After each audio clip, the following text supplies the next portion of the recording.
The following is a class from the Bhagavad-gītā As It Is, 3rd chapter, text number 8 through 13, given by His Divine Grace, A.C. Bhaktivedanta Swami Prabhupada, recorded in the summer of 1966 in New York. So, we are discussing that everybody should work niyatang kuru karmatang karma jyayu yakarmana sarira jatra picha te na prasiddheta karmana jagyatha karmana annatra lokayam karma bandhana tadartham karma kauntiya mukta sanga samachare. Now this is the formula of spiritual realization, that we should not stop our working capacity, the prescribed duty in which we are engaged. That is not to be stopped. If we stop work and spiritual realization, for spiritual realization, we leave this world and go to the jungle or Himalaya and sit down there for meditation, for spiritual realization. Oh, how many people will be ready to do this thing? No. This is not for mass people. Lord Sri Krishna is prescribing something practical which can be adopted by every one and all without any distinction. This point we have already discussed in the last day's meeting, that whatever you may be, it doesn't matter. You can realize the highest perfection of life, provided you work under the regulation of Yajna. Jagyatha karma. There is no harm working, but the work should be done for the Supreme Lord. Yajna. Yajna means Vishnu. Because according to laws of nature, any work you do, it has got some reaction, and we are bound up by those reactions. The Vedas also says, karmana baddhate jantu, karmana baddhate jantu. The all living entities, they are bound up in this material encasement on account of their different kinds of karma or work. But here is the point, that you shall not be bound up by the reaction of your karma if you act it on behalf of Yajna or Vishnu or the Supreme Lord. That is the secret. Jagyatha karmana annatra. Annatra. If you do not work for that supreme purpose, then you will be bound up, and this engagement of body will continue. This engagement of body will continue if you work on your own responsibility and not for the supreme purpose or the Supreme Lord, Yajna or Vishnu. That is the secret.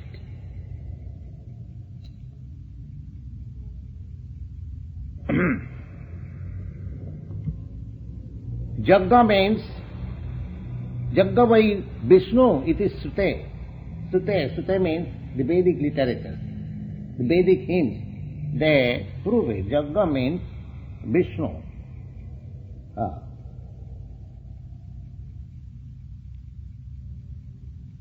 Vishnu toshatham karma samachara. Therefore, we have to work for the satisfaction of Vishnu. That is called Yajna. Saho jagda praja sista purovasa prajapati anera prasavidhasya. anena prasavishyadhya mesha bo asti ishta kamaguk. The proof of the sacrifice, yajna, is mentioned in the Vedic Scripture. After the creation, it was so announced that if you want to be happy, you must perform sacrifice. Sacrifice. The Vedic literature is created for guidance of the conditioned souls. Every living being who is in this material world is conditioned by the laws of material nature. And it is a chance that this creation, and especially this human body, is a chance to get rid of this material entanglement, and the chance is open by acting for the satisfaction of Vishnu. Saho jagga praja sishta. Praja means the living entities, after being created, they were advised that you perform yajna or sacrifice for the satisfaction of Vishnu. That will, anena, by this, prasavishyadhya, you increase your enlightenment. Prasavishyadhya, and whatever you want, that will be satisfied by this yajna. Devan yajna, that sacrifice. Devan bhavayatanena te deva bhavayantuha parasparam bhavayanta sreya param abhartata. Now yajna is practically, according to the Vedic rituals, yajna or sacrifice is offered to different devas, demigods. There are hundreds and thousands of demigods mentioned in the Vedic literature. And the whole portion is called Upasana Kanda. Upasana Kanda means worshipping different demigods. But what are these demigods? The demigods are just like different parts of the whole body of the Supreme Lord. They are, so to say, just like the government of the king. There is one king, but there are many state officers. Just you can imagine that if for management of a city like New York, you have got so many departments. As soon as we go to these chambers, we get so many departments, criminal departments, civil departments, and so many departments. So, for management of this universal affairs, there are different departments also. So far we can get information from the Vedic literature. And each department, there is a particular director. And Brahma is considered to be supreme director of this universe. So, this yajna, sacrifice, Vedic rituals, they are indicated to pay different taxes to different demigods. But the Supreme Lord is above all. Therefore, if one performs sacrifice for the Supreme Lord, he is immune for other obligations. That is also mentioned. Devarsi bhutatmaninang pitrinang nayang kinkara rinita rajan sarvatmanaja saranang sarannam gatu mukundang parihuttukattum. Now, as soon as a living being is born in this material world, he has got many obligations. he has got obligation to the different demigods. Why obligation? Now because just like the sun is also one of the demigods, he is supplying you light, so you have got some obligation. Don't you have any obligation? If you have got obligation to the electric powerhouse for supplying this light which you are enjoying now, have you got no obligation to the sun who is supplying so much profusely light? Yes, you have got. The Vedic literature confirms it, that you are indebted to the sun. Similarly, you are indebted to the moon. Similarly, you are indebted to air, and so many things we are taking advantage of the supernatural power. So, we are actually indebted. Similarly, we are indebted to the rishis, great sages, because they have left behind them all this Vedic knowledge. You are taking advantage. Just like this Bhagavad-gītā or any scripture, any book of knowledge. So, we are indebted. Deva, Rishi, and Bhuta. Bhuta means ordinary general living beings in our dealings. Suppose if I go to consult some lawyer, I have to pay. If I want to consult some medical practitioner, I have to pay. So this is obligation. This is no mercy, this is obligation. Similarly, we are obliged in so many respects to the supernatural power, to the sages, to the ordinary living beings, and to the animals also, because we are drinking milk from the cows. So we are indebted. But instead of paying our indebtedness, we are killing.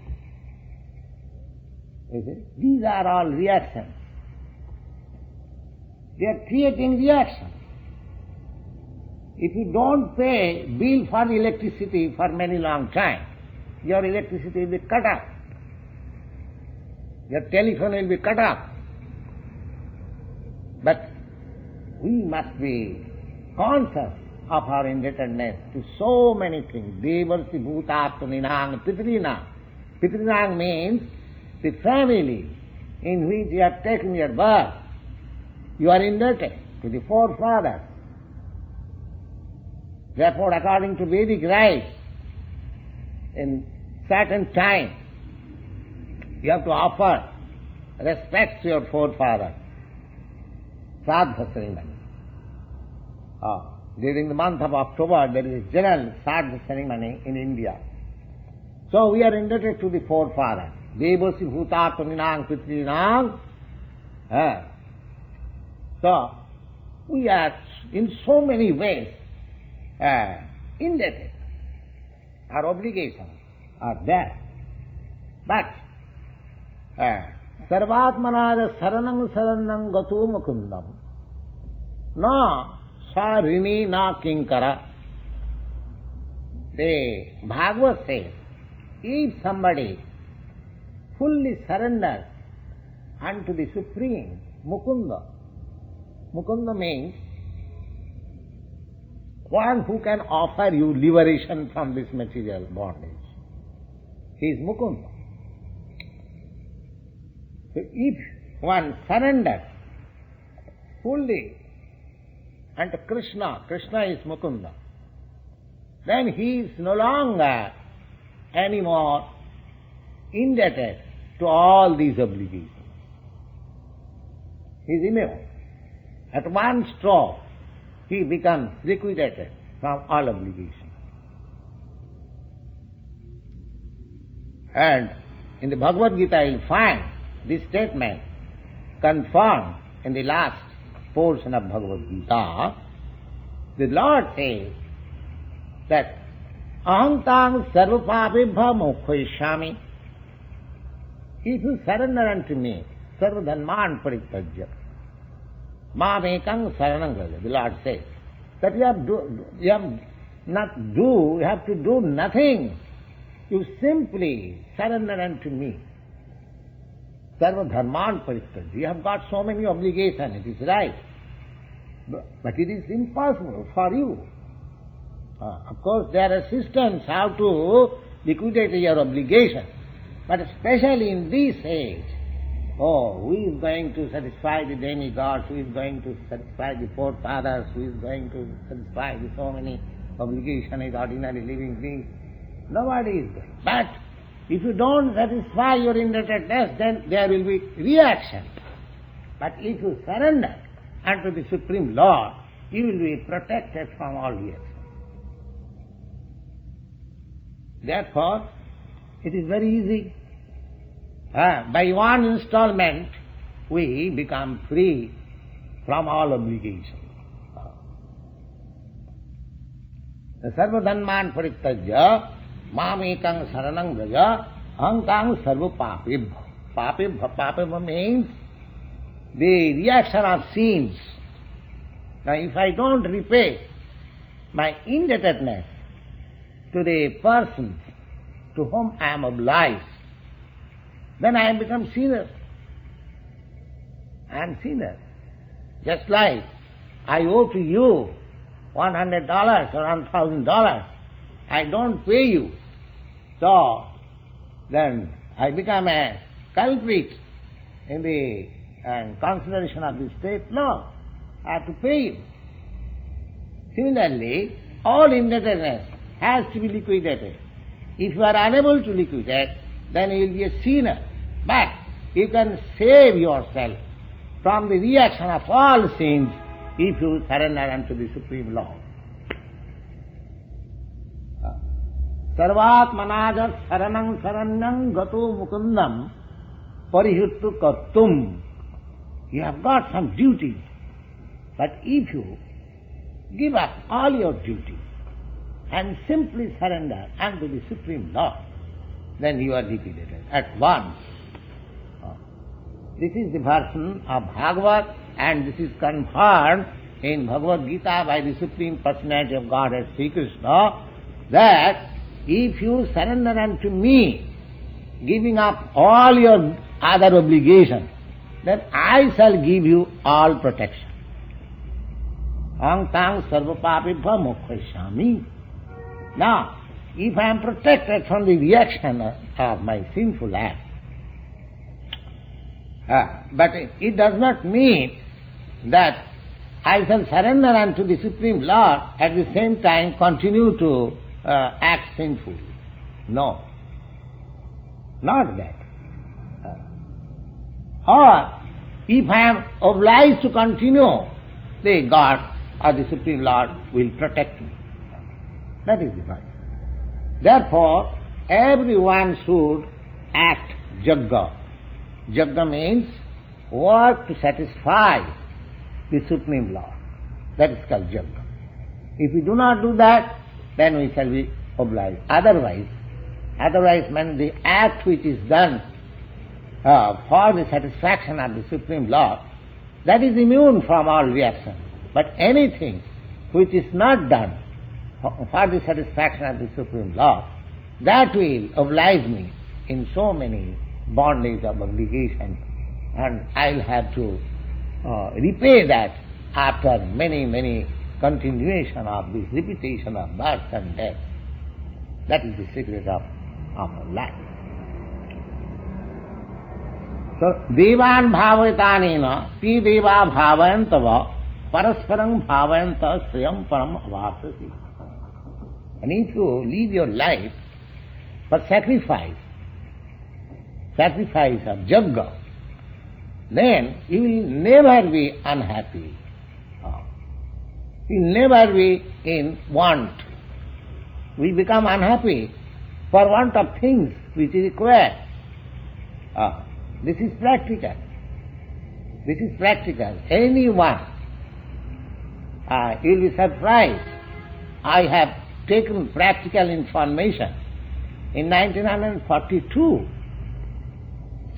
there was a manufactured famine in Bengal by the manipulation of the then government. It is for the first time we experienced that India, in our childhood, when we were children, at that time, the first class rice was selling $3 for 82 pounds.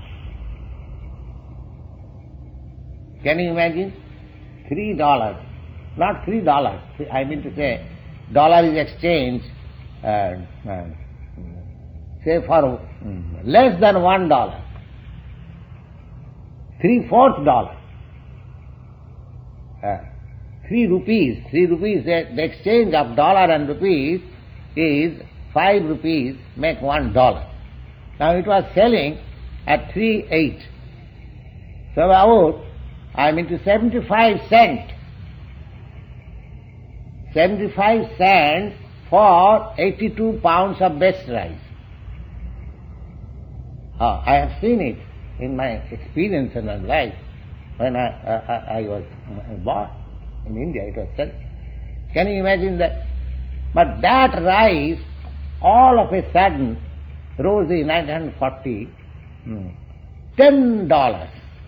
Now just imagine, if something, the price of something is raised from 75 cents to $10, how difficult it becomes for the public, for general mass of people. So many people were in difficulty and so many people died for want of food, diseases, because when there is want of food. But you'll be surprised, I inquired in 1942, persons who were in our line, engaged in devotional service. I also purchased at the same time. I had, in my family life at that time, I had some responsibility. Myself, my wife, my 5 children, servant, and so many, about 10 people. And I was purchasing rice. So anyway, management was going on. And so many people died. But you'll be surprised. Those who were in some way or other in touch with the devotional service, I inquired from them individually, and I was satisfied that they were not in difficulty, even in that famine circumstances. Even from the villages I inquired that were you in difficulty, they replied, no, we have no difficulty, some way or other we are managing. So this is practical. Anyone who is engaged in the devotional service, whose life is dedicated for service of the Supreme, you will see practically that there will be no want, there will be no unhappiness. This is a fact. This is a fact.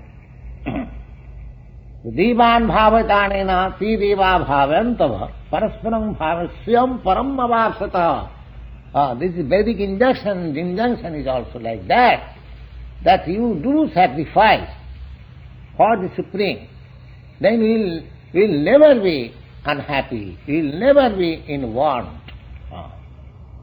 Now mind that the work is not stopped. The work in which you are engaged, that is not stopped. We have discussed in the previous verse that niyata kurikarnasam, the work which is entrusted to you, or the work in which you are now engaged, that is not to be abandoned. You work as you are doing, but you engage the result of your work or life for the matter of sacrificing for the Supreme Lord. There is a very good example in the life of the Goswamis whom we daily pray, Bande Rupa Sanatana Raghujagau Sri Jiva Gopalako. These 6 Goswamis, they are very important men of their age, in 500 years before. These Rupa and Sanatana, they are great politicians, ministers of the then Mohammedan government in Bengal. In Bengal, at that time, the Pathans were ruling. Before the Mughals came, there were Pathan ruling. For 1000 years, the Mohammedans invaded India from 1000 AD up to 1947, till the end of the British period. India was under subjugation by so many foreigners, Mohammedans, Greeks, and so many others. Lastly, the Mohammedans ruled for 800 years, and the Britishers ruled for 200 years. So now they have got independence, India. So, at that time, the Bengal was being ruled by the Mohammedan Pathans, and their interested ministers were these Rupa and Sanatana. They were converted into practically Mohammedan. Hindu society was very strict at that time. Still they are very strict. Anyone serving a foreigner, he becomes at once ostracized. He is at once, rejected from the social intercourse. So these brothers, Rupa and Sanatana, because they accepted Mohammedan and rulers' service as minister, they are outcast from the they were actually Brahmins by caste. Somewhere or other, these Rupa and Sanatana contacted Lord Sri Chaitanya Mahaprabhu, and they retired from their service and joined. And after all, they became the most important leaders of this movement, Rupa and Sanatana. So now, this Rupa and Sanatana, when they retired from their service, they brought home gold coins. At that time there was no currency notes. Actual value, gold coins were in. Now that gold coins was about 2.5 ounce weight. Just like imagine what is the value now, whatever it may be. That means the estimation is some millions of rupees they brought home after their retirement. And they divided the money in this way. 50% for God. Whatever they accumulated, they set aside 50% for God or God service. God means God service. God is not want of your money. He is quite competent to earn money. He doesn't require anything. But if we give, it is our interest. It is our interest.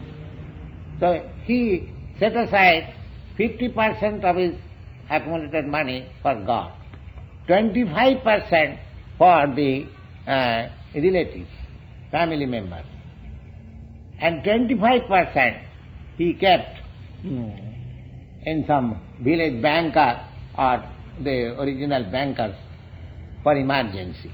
So that was the system we can see from great sages and acharyas.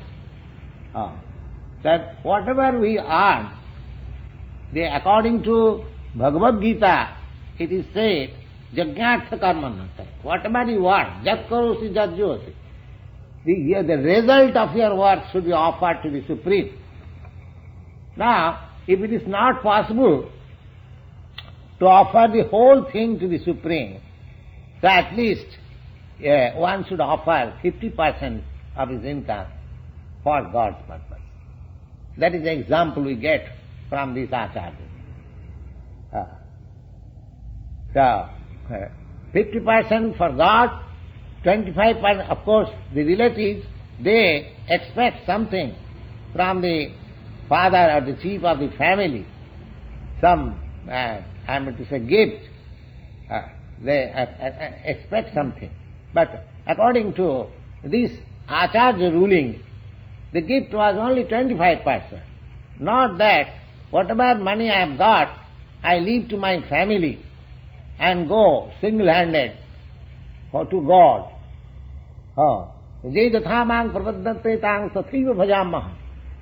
If God asks you what you have sacrificed for me, you have come to me.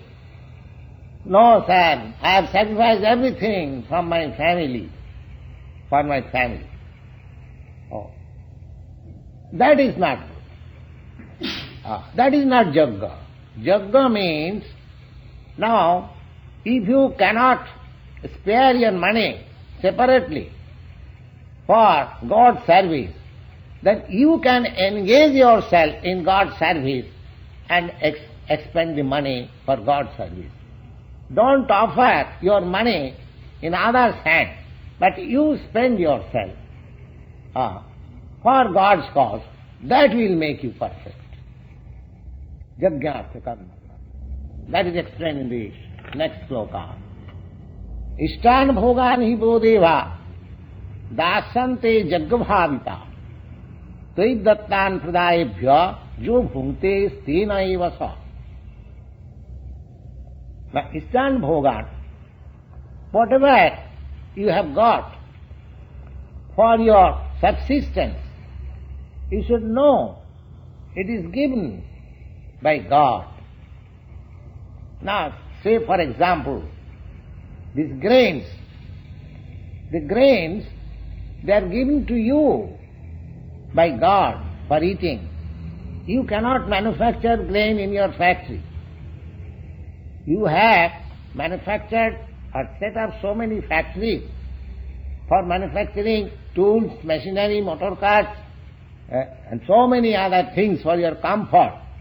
But there is not a single factory in the whole world which can manufacture wheat, rice, grains or vegetables or something like that.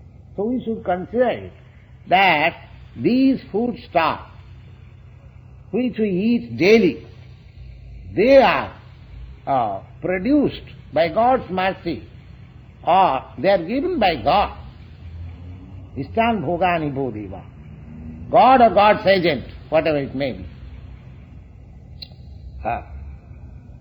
Tvai dattan, and if you take from, even you produce from your land, that is also God's mercy. Because for agriculture, for example, if there is no rain, you cannot produce anything. Now, rain, you have no control over rain. We shall come to that point in the next sloka. But if you perform yajnas rightly, you will have sufficient rains to produce everything. Maharaj Yudhishthir's reign, his kingdom, his government was conducted in that way. Profusely, the nature was producing profusely. How profusely he was benefited by nature's gift, that is stated in the Bhagavad. I shall recite that verse before you and explain to you. Next. So, Ishtan bhogani deva dasante jaggabhavita. If you perform the sacrifice, then your necessities will be supplied profusely by the agents of the Supreme Lord. Remind that always, that we are not going to be idle. We shall go on with our work as we are doing. But at the same time, we must perform yajnas or sacrifice for the Supreme. Then we will have sufficient for our necessities. And now, after having sufficient of our necessities, if we don't acknowledge or don't give the taxes or obligation, feel our obligation, then he said, Tvai dattan pradayebhya Now God or God's agent is supplying so many things, and if you do not acknowledge or repay by sacrifice, then what is your position? Jo bhungte, one who enjoys, tena eva sa, he is a thief. He is a thief, therefore punishable. As a thief is punishable by the state law, similarly, one who takes advantage of these natural facilities and do not acknowledge it and do not offer sacrifice to the Supreme, then he is considered to be a thief. It is said in the Bhagavad-gītā. Tena eva. The Yajna sino santya muchyante sarvakilmasi. So, we are becoming debtors and debtors, life after life, in this way. And the only way to liquidate our so many debts is to perform yajna. Now, there are different rituals of yajna. If we want to perform such yajnas for sacrificing clarified butter, grains, there are different, so many kinds of yajna. It is not possible in this age. For this age, the particular type of sacrifice which is recommended, we had some sample of it yesterday in our this lot.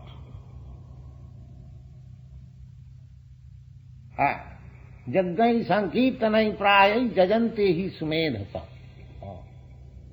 In this age, it is very difficult to perform all those rituals. First thing, it is very difficult to obtain all the ingredients for sacrificing method, and people are not very well-to-do. They cannot secure also. The symptoms of the people of this age is also described. Prayena alpayusa sabhya kalau asmin jugi jana. Prayena, in this age, people are generally short living. They are not living for more than 60 or 70 years. Formerly, they were living more than 100 years. Gradually, their duration of life is decreasing. And it is stated also that it will decrease to such an extent that any man who is living from 20 to 30 years, he will be considered a very old man. That is also stated in the Bhagavad. Of course, that is not yet come, but it will come in this age. So, the symptoms of the people of this age are described that people are of very short life. Payena alpayayusa sabhya kalau asmin jugi jana manda, and they are very lazy and slow. Slow and lazy means that they do not know that this life is meant for spiritual realization.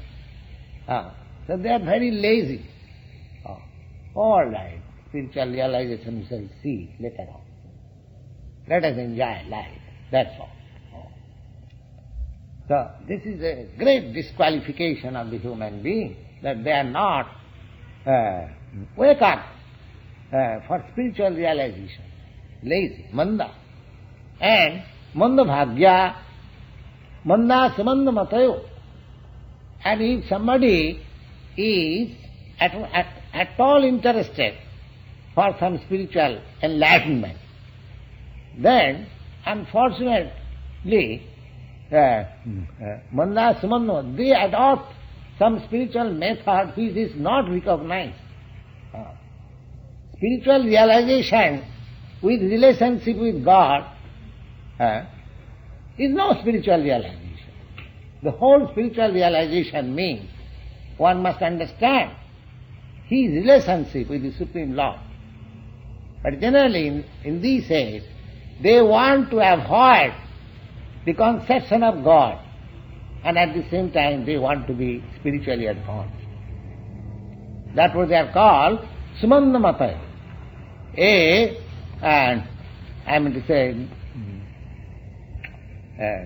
very degraded form of spiritual realization, without concession of God. Sumandamatayo, mandas, lazy, and if they are at all interested in some spiritual realization process, they try to avoid the conception of God. Sumandamatayo. And mandabhagya means unfortunate. People of this age, mostly, they are not very fortunate. In any part of the world, they are not very fortunate. They do not get things, desirable things, very easily. Our desirable things are 4 things for living purposes. Ahara, nidra, vayamaithunancha. Eating, sleeping, and defense and mating. These are our, generally, so far as our body is concerned. So these things are also not easily available. Samanda, samandamatayo, mandabhagya, upadhrita, and at the same time, in spite of all these disqualifications, they are always disturbed in mind. Why disturbed?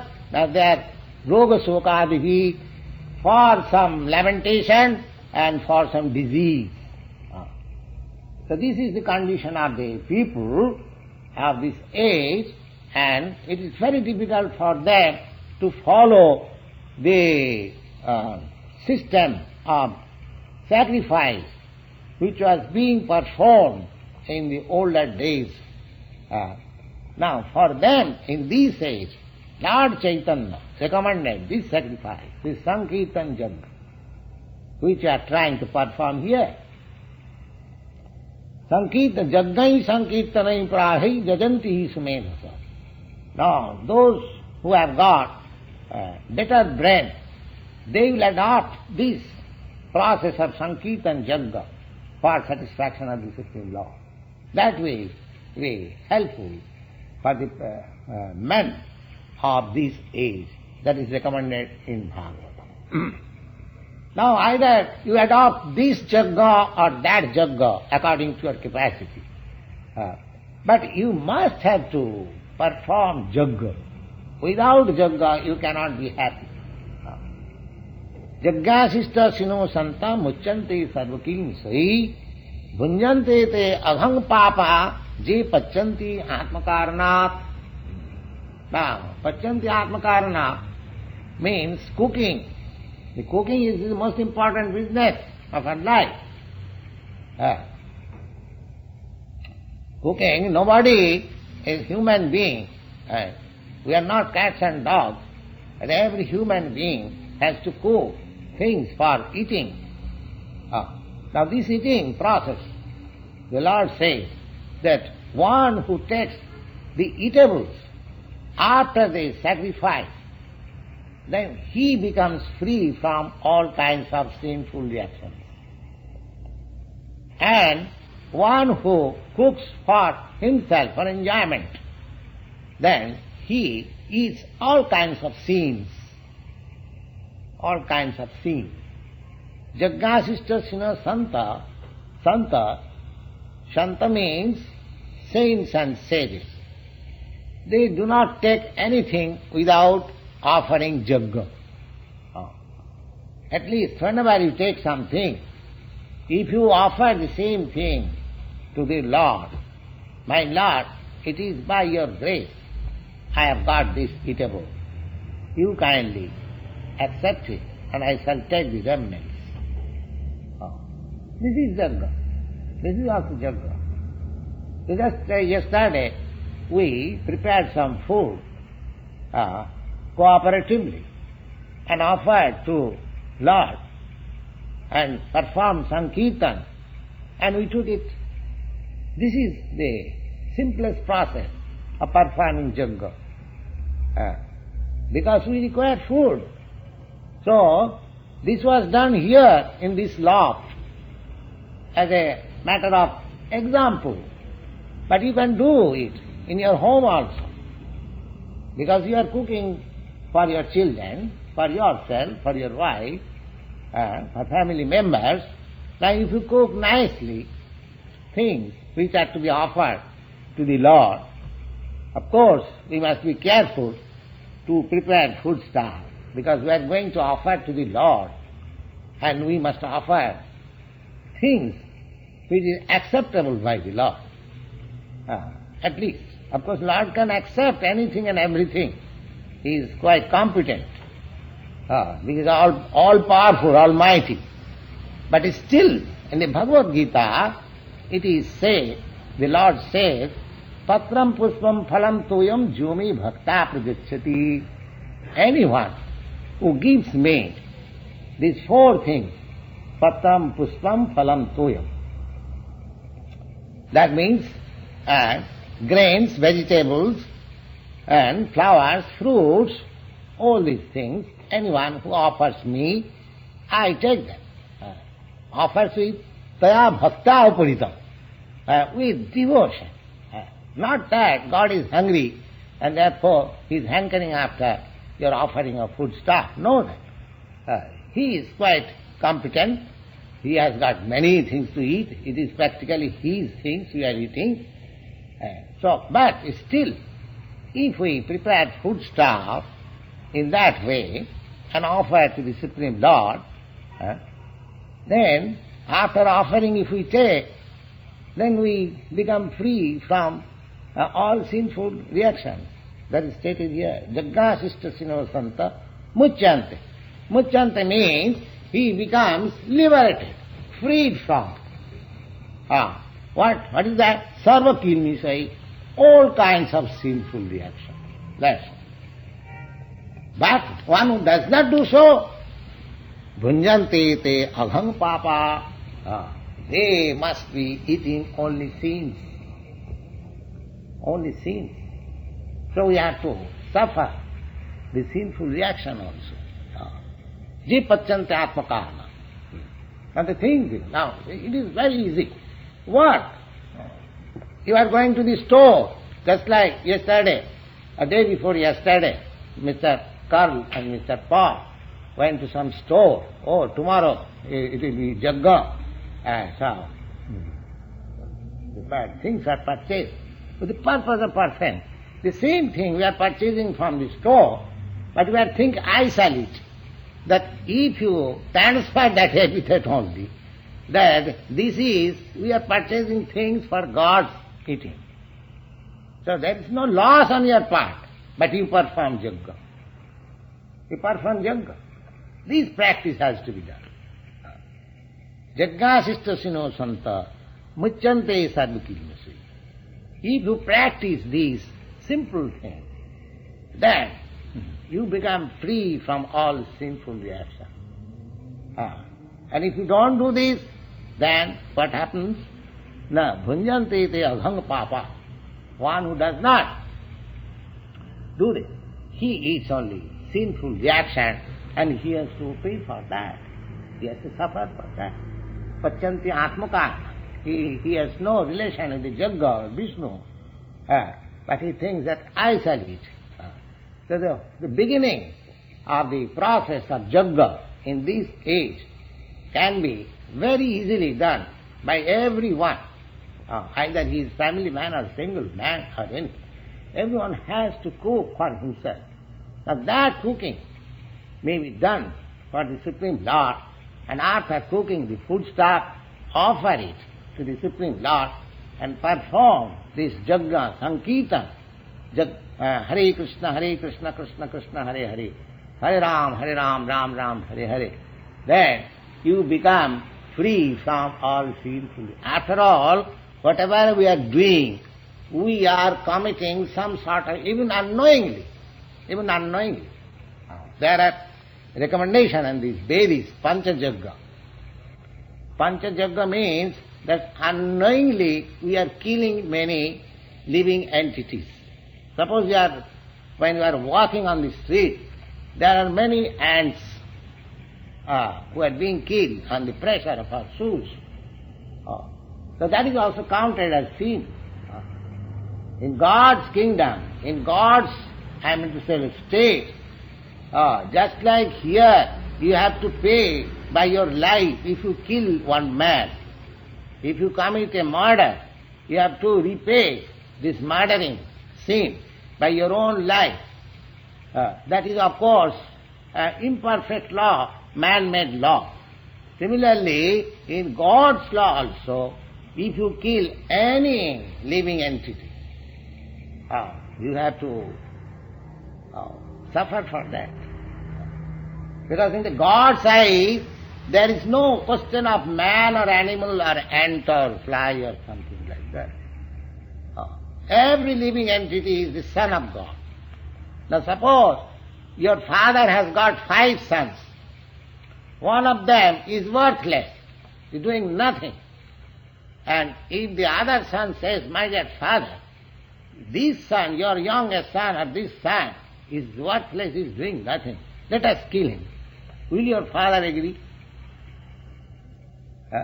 Because he is worthless, will your father agree? No.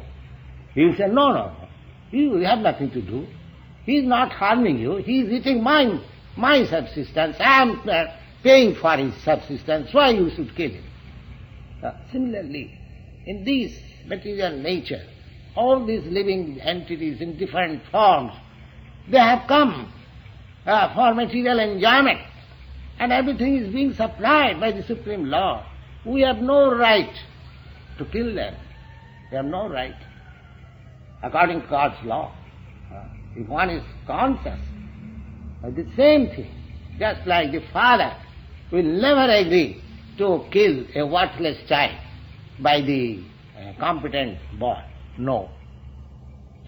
So, consciously or unconsciously, we are committing, suppose I am not willingly killing any animal, but unconsciously I am killing so many living entities by my walking, by my so many things. They are called panchajaggas in the Vedic. So, and even if we do not kill animals, simply by eating vegetables, they are also life. It does not mean that vegetarians are not killing. They are also killing. The law is that a living entity lives by killing other living entity. That is the law. Those who have got hands, they are killing those who have got legs. Just like man is killing animals. The animal is eating the grass, those who have no legs. So this is the law. But our thing is that we have to offer yajna. Killing of animals does not mean that if a man kills a cow or goat for eating, he is killing.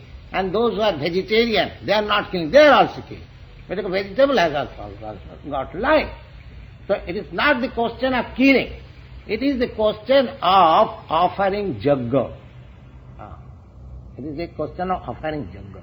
Even animal eaters and the flesh eaters, they have also some process for offering yajna.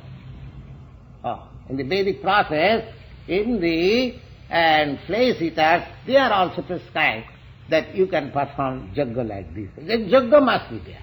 Yajna must be there.